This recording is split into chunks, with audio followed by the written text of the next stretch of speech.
Librairie L'Écuyer, 805 boulevard Frontenac-Est, Thetford Mines. Fier partenaire de l'émission Lecture et compagnie.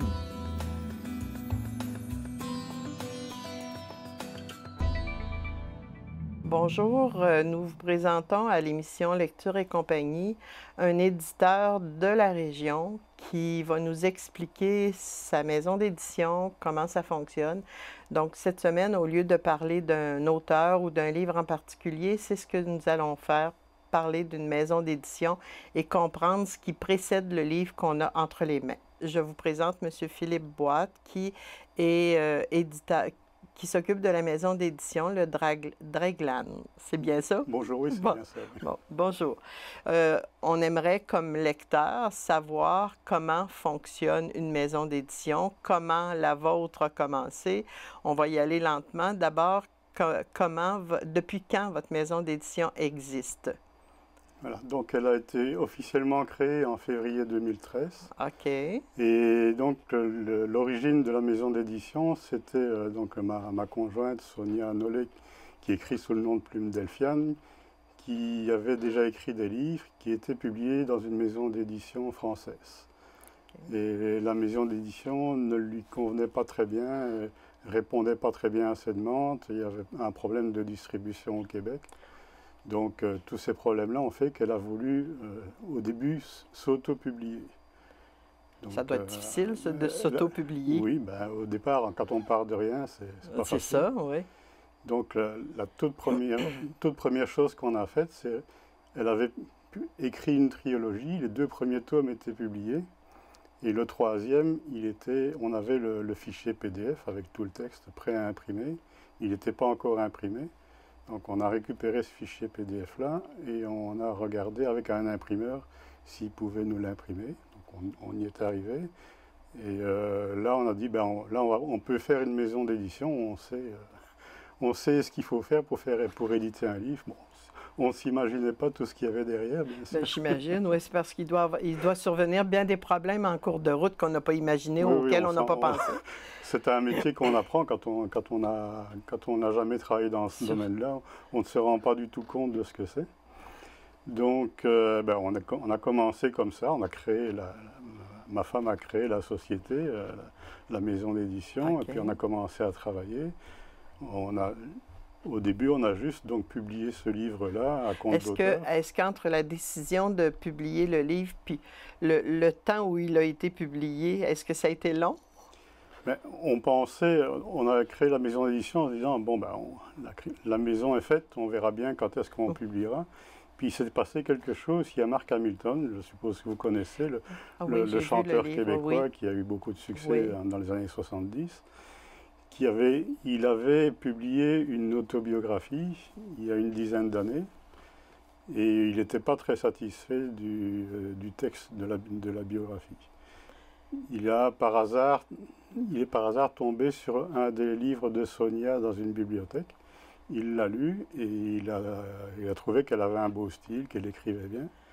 Et il lui a demandé si elle voulait réécrire une nouvelle biographie, une nouvelle autobiographie. OK. Donc, écrire pour lui sa biographie. Peux-tu me rappeler le titre de ce livre-là? Je l'ai vu. Ce livre-là, c'est L'enfant que l'on ne voulait pas. OK. Donc ça, c'est la biographie de Mark Hamilton. Et c'est lui qui nous a fourni les éléments pour écrire la biographie. Ah, puis à partir de ces éléments-là, ta conjointe a écrit le livre. Donc elle a fait des études en psychologie, donc elle a bien pu cerner le personnage, sa vie, ses problèmes, les problèmes qu'il a rencontrés dans sa vie. Donc elle a axé son récit sur tout l'aspect psychologique de sa vie, pas la carrière publique, pas les faits que tout le monde connaît, mais plutôt sur la personne qui est derrière. Qu'on ne connaissait pas. Qu'on ne connaissait pas. Et là, ça a eu pas mal de succès. Beaucoup de gens, tous ceux qui l'ont lu, ont bien aimé le livre. Et pour publier ce livre-là, on était un peu forcé de se lancer dans l'édition, publier en tant qu'éditeur. Donc ça a un peu précipité les choses parce qu'il voulait sortir un disque en septembre de l'année 2013. On a dit OK, Sonia s'est mise à la tâche, elle s'est dépêchée d'écrire le livre. Et on l'a publiée au mois de septembre. Et elle avait aussi un manuscrit en cours à cette époque-là. Donc les deux livres sont sortis au mois de septembre 2013. C'est nos deux premières publications. Celui sur Mark Hamilton, puis et puis un autre, c'est le Sommet des mondes. Ah, OK. Là, c'est un livre en 2 tomes qu'elle a sorti après sa trilogie, sa première trilogie. OK. D'être en région pour une maison d'édition, est-ce que ça présente des difficultés qui ne sont pas, mettons, dans les grands centres? Je vais dire, le plus grand du travail, c'est du travail de bureau qui peut se faire à distance. C'est l'imprimeur, on n'a jamais visité ses locaux. Le distributeur, il est du côté de Repentigny. On est allé une fois pour signer le contrat. Une autre fois, on est allé livrer des livres. Mais on peut tout faire. L'imprimeur lui livre les livres. Nous, on communique par courriel. Fait que c'est pas plus difficile qu'ailleurs. Non, on s'arrange très bien comme ça. OK. Puis quand vient le temps, parce qu'il n'y a pas juste ta conjointe, là, est-ce que comment vous choisissez les auteurs? Comment vous procédez? Donc là, donc sur notre site web, on a une page qui est réservé à la livraison de manuscrits, à la soumission d'un manuscrit. Ah, OK. Là, on demande aux auteurs de se présenter, donc savoir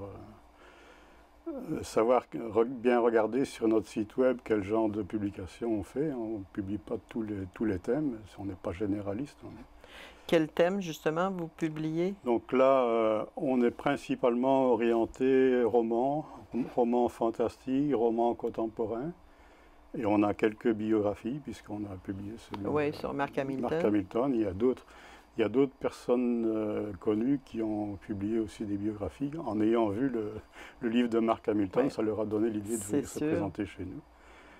Et disons que les biographies, ce n'était pas vraiment voulu, c'était un peu le hasard. Le hasard qui a voulu qu'on publie ça. Mais on aime bien les romans fantastiques et les romans contemporains.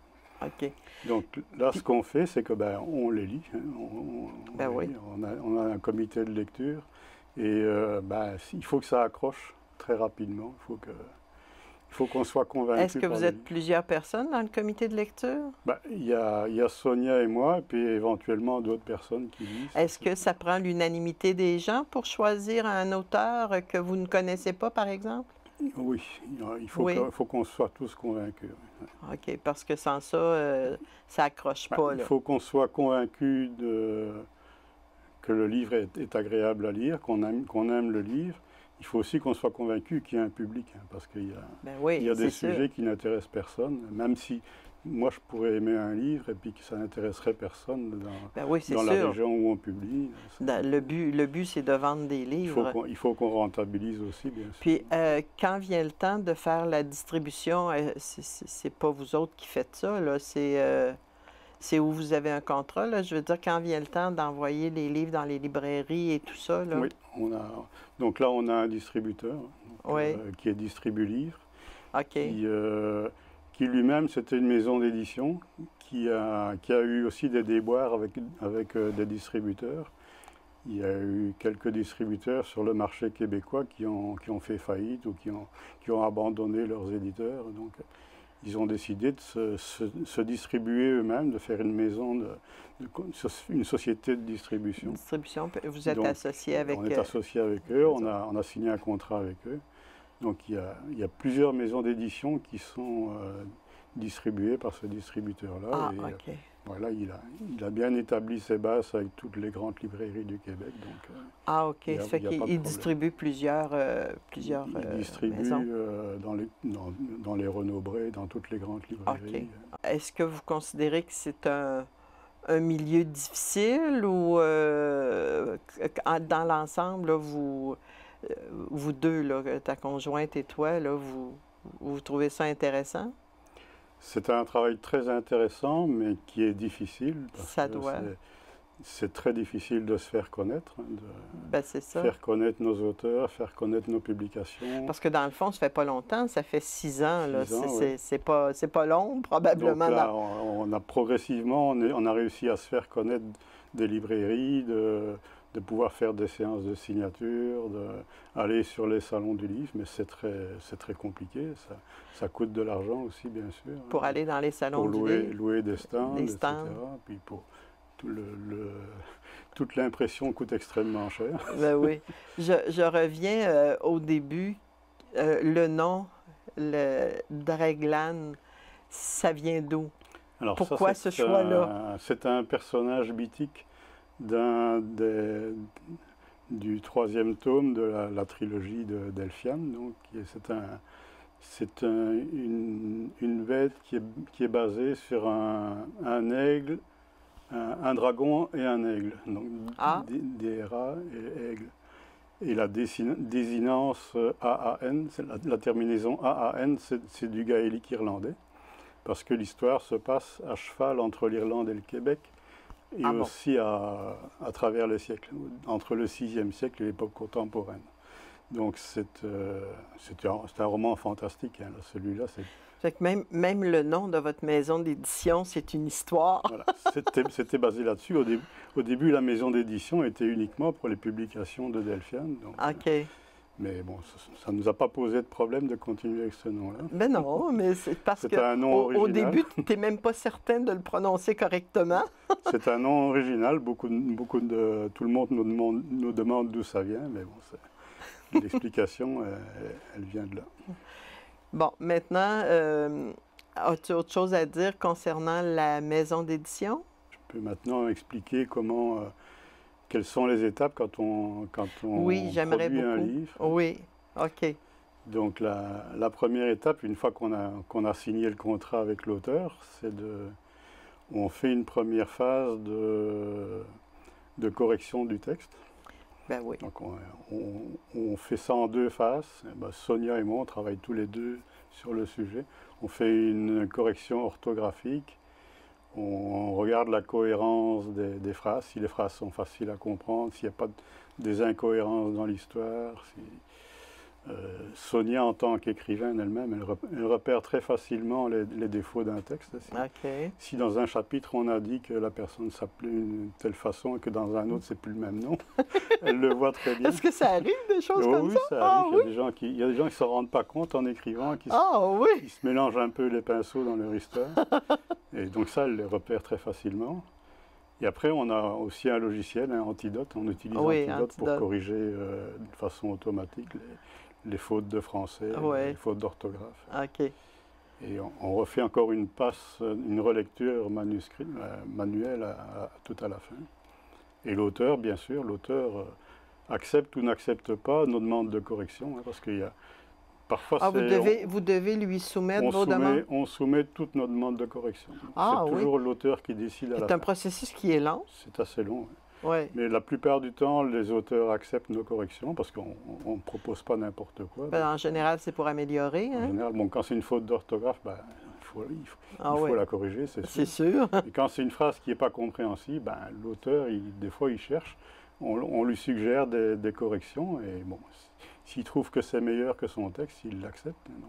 En général, il doit accepter. Oui. En général. Ou alors il propose un autre texte. OK. Mais la plupart du temps, ça se passe bien, il n'y a pas d'accrochage. Donc, ça veut dire, vous lisez une première fois, vous corrigez, vous le soumettez à l'auteur, vous relisez. Combien vous faites de lecture? 3 fois certains? Ah, ça peut aller jusqu'à une dizaine de fois. Ah, mon Dieu Seigneur! Des allers-retours, une dizaine de fois aussi. Ah, oui. Puis à chaque fois que vous corrigez des choses dans l'ensemble, vous le soumettez toujours à l'auteur? Chaque fois, on soumet l'ensemble du manuscrit à l'auteur après correction. Et tout à la fin, on fait ce qu'on appelle un bon à tirer, c'est-à-dire qu'on envoie le manuscrit final au format PDF à l'auteur. OK. Il prend son temps pour relire convenablement. Une fois qu'il est convaincu qu'il n'y a plus d'erreur, il signe le bon à tirer. Et là, ça veut dire qu'on peut envoyer le fichier à l'imprimerie et c'est parti. Ah, OK. Puis, entre le moment où il reçoit le manuscrit puis que le livre sort en librairie, est-ce que c'est long? Il faut compter 2 à 3 mois, ça dépend de la période de l'année. Il des périodes Ouais. où l'imprimeur est plus chargé que d'autres moments. Par OK. exemple, en ce moment, c'est assez difficile d'avoir des Oui, parce qu'en impressions. septembre, il y a toujours la rentrée littéraire, c'est Tout ça? le monde veut imprimer en même temps. C'est donc. ça. Et puis en plus, il y a les vacances au mois d'août. Oui, c'est ça. Ça fait que ça veut dire pour un auteur, quand il soumet un texte, entre le moment où il le soumet et le moment où le livre sort en librairie, ça peut être presque un an. Ouais, c'est entre 6 mois et 1 an. Le temps est assez variable. Mais c'est à peu Oui, près dépendant ça. de la période de l'année, comme tu disais, là. Dépendant aussi de la charge de travail qu'on a, Ouais. et puis, de la vitesse à laquelle l'auteur répond. Des fois, l'auteur, il Oui, n'est pas forcément professionnel, il a d'autres occupations aussi. oui, donc, oui, oui. Parfois, il ne répond pas tout de suite. Donc, il faut le temps de mais faire tous les allers-retours. c'est quand même le temps que ça se intéressant. fasse. C'est quand même des bons délais. Ouais. Tu sais, c'est spécial, là, dans le temps, comment ça s'étend. Donc, Puis le nombre de lectures que ça demande, oui, surtout, oui. c'est beaucoup de votre Il y a part, à pas vous mal d'heures autres. de travail. Puis de l'autre côté, là, quand ça arrive, un autre le relit encore, Ouais. ça fait plusieurs lectures Ouais, ouais. avant que ça tombe sur les Bon. tablettes d'un libraire. J'imagine qu'on laisse toujours passer de temps en temps une petite erreur, Ah, mais ben ça. ça dans tous les livres. Oui, Moi, je lis des livres français qui ont été édités par des très grandes maisons d'édition et je trouve des fautes d'orthographe. ah, C'est très courant. ah oui, il y en a tellement, par exemple, sur Internet qu'on Ah oui, peut oui. peut-être en Non, mais pardonner même des quelques-uns. grands auteurs avec des grandes maisons d'édition, Oui. parfois, il y a une erreur, il y a une faute d'orthographe. Oui, c'est ça. Puis c'est parce que ça prend beaucoup d'attention C'est ça. quand tu lis un livre, de ne pas te laisser distraire. Il y a des fois, on ne voit plus les fautes. Hein, Ben, c'est ça. quand on travaille une trop longue durée consécutive. Exactement. Ouais. C'est ça. Puis quand ça fait plusieurs fois qu'on lit le même texte, c'est pire, je pense. Ouais, ouais. Parce que ils vont te passer sous les yeux, puis ça va avoir l'air normal dans le Il y a un texte. moment, il faut sortir, on n'a plus le temps de tout C'est relire, ça. il faut Ouais. que ça sorte. C'est vrai. Bon, on va changer complètement Oui. de sujet. Là, je voudrais savoir, toi, c'est quoi ton parcours pour arriver à une maison d'édition? Ben là, tu as parlé de ta conjointe qui écrivait, mais avant, quel a été ton parcours? Bon, ton nom, c'est pas un nom courant au Québec, Non. donc on présume que tu n'es pas québécois d'origine. Donc, je voudrais savoir ton parcours à toi. Alors, je suis né à Mons, en Belgique, donc dans la partie francophone de la Belgique, et j'ai fait des études d'ingénieur. C'est loin d'une maison d'édition. C'est assez loin, mais je vais expliquer, ça a quand même beaucoup servi. OK. Donc, j'ai travaillé pendant 30 ans en France en tant qu'ingénieur, et ensuite j'ai rencontré Sonia OK. sur Internet. OK. C'est utile. Oui. Et donc, je suis venu la voir. J'ai fait pas mal d'allers-retours au Québec, avec retour en France. Et puis, je me suis installé définitivement. Depuis 2016, je suis officiellement installé au Québec. Et mes études d'ingénieur, dans mon travail, j'ai beaucoup fait d'informatique. Ah, OK. Donc ça, c'est fondamental pour le métier d'éditeur parce qu'il y a énormément de travail informatique. La mise en page, le traitement de texte. J'ai oublié de dire que je suis aussi photographe. Donc la moitié de mon travail dans une journée, c'est de la photographie aussi. Donc, Ah bon? je fais des expositions, le chemin des artisans. Oui. Je vends des photos dans des salons, dans les marchés, etc. Est-ce que c'est toi, c'est un petit peu à côté, est-ce que c'est toi qui fais les pages couverture des volumes? C'est moi qui fais une bonne partie des pages couverture. Ah oui, celle-là, c'est spécial, hein? Donc ça, c'était une volonté de l'auteur. Mais je voulais montrer que dans le récit, c'est une personne qui est bipolaire. Qui est bipolaire, oui. Donc elle voulait montrer les deux faces de la personne. Mais c'est justement dans le cadre du roman, c'est bien choisi, la couverture, je trouve ça bien. Des périodes, comme on dit, des périodes high, des périodes low. Donc c'est ça. Elle a voulu montrer les deux faces. Donc c'est moi qui m'occupe de tout ce qui est graphisme, photo, donc le montage de la page couverture, des textes, etc. Bon. Il y a celui-là, ça c'est l'auteur qui a fourni. C'est le fils de l'auteur qui a fourni la page couverture. Celui-ci? Son fils est graphiste publicitaire, donc il a fait une très belle page couverture. Oui, c'est beau. Donc nous, on a juste eu à rajouter le nom de la maison d'édition en bas, c'est à peu près tout ce qu'on a fait. Mais l'ensemble est très beau. On laisse en général la possibilité à l'auteur de fournir sa page couverture. S'il en a une, bon, il faut qu'on juge qu'elle est correcte. Il faut que ce soit quelque chose qui attire l'œil aussi. Oui. En librairie. Oui. Il y a tellement de livres, il faut que ce soit... Il faut que ce soit professionnel comme photo. Faut pas que, c'est ça, c'est ça. Et celle-là, c'est une photo qui a été prise dans la rivière La Rochelle à Irlande, tout près de chez nous. Ah oui, c'est beau. L'auteur avait vu passer la photo sur Facebook et il connaît très bien l'endroit parce qu'il est ami avec le propriétaire de la maison qui est au bord de la rivière. OK, ça, OK. Et pendant une période, il est allé garder la maison pendant que le propriétaire était en vacances ailleurs. Donc il s'est installé dans la maison et il a écrit le livre. C'est de la poésie. Puis est-ce que c'est lui qui a pris la photo ou c'est toi? Non, c'est moi qui ai pris la photo. Et c'est en voyant la photo qu'il s'est dit « Ah, il faudrait que je soumette mon manuscrit à cette maison d'édition-là. » La photo est belle aussi. Le titre, c'est « Une semaine de 100 ans » parce que le lieu s'appelle les 100 ans. C'est un endroit où il y avait un moulin au bord de la rivière. Okay. Et quand le moulin a eu 100 ans, ils ont fêté les 100 ans du moulin. Ils ont fait une grosse fête. Et le lieu a gardé le nom les 100 ans. Ah bon? OK. Depuis, le moulin a disparu, mais le lieu s'appelle toujours les 100 ans. Le titre vient de là aussi, le titre de... Il a passé une semaine, là, il raconte la semaine qu'il a passé là-bas, donc il a passé une semaine aux 100 ans. Donc il a fait un petit jeu de mots avec, c'est bien, avec ça. C'est bien. Puis le livre suivant ici, alors, Le Pavillon X, c'est la dernière publication de Delphiane. Donc là, c'est inspiré par les lieux tout près de chez nous. C'était à côté de l'ancien hôpital du Sacré-Cœur à Saint-Ferdinand. Ah, OK. Et à l'arrière de l'hôpital, il y avait les sœurs. À l'époque, dans les années 40, l'hôpital était tenu par des sœurs. Oui. Et elles avaient construit des bâtiments de ferme. Il y avait des vaches, il y avait des poules, il y avait une cabane à sucre, etc. Et là, la photo qui est sur La photo est belle aussi. La photo, c'est un ancien poulailler. Ah oui? Alors, mais la photo est très transformée, on ne reconnaît plus du tout le bâtiment. Non, mais ça fait partie des droits qu'on a quand on fait la couverture. Hein?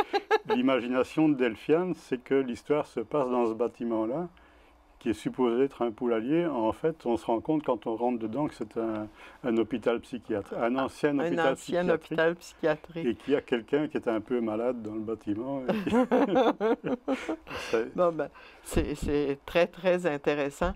Est-ce que tu as quelque chose à rajouter concernant les maisons d'édition? Moi, je voulais savoir aussi, toi, comme lecteur, en dehors des livres que tu publies, quel genre de livre que tu aimes? Je présume que c'est le même genre que ceux que tu publies. Est-ce que c'est ça? Oui, ces livres-là. Et puis j'aime aussi les romans contemporains, les romans policiers, j'aime ça aussi. Et puis récemment, on est tombé sur un film, c'est de l'auteur Mary Shelley qui a écrit le Frankenstein au 19e siècle. Ah oui, oui, OK. J'aime beaucoup les romantiques anglais. Donc ça, OK. Bon, je les lis en français a priori, mais j'aime bien aussi la littérature anglaise. Et tu les lis toujours en français ou des fois en anglais? Le livre de Frankenstein, j'étais en vacances au Pays de Galles en 2008. OK. Et dans la bibliothèque du gîte où on était, il y avait le livre en anglais. Là, je l'ai lu en anglais.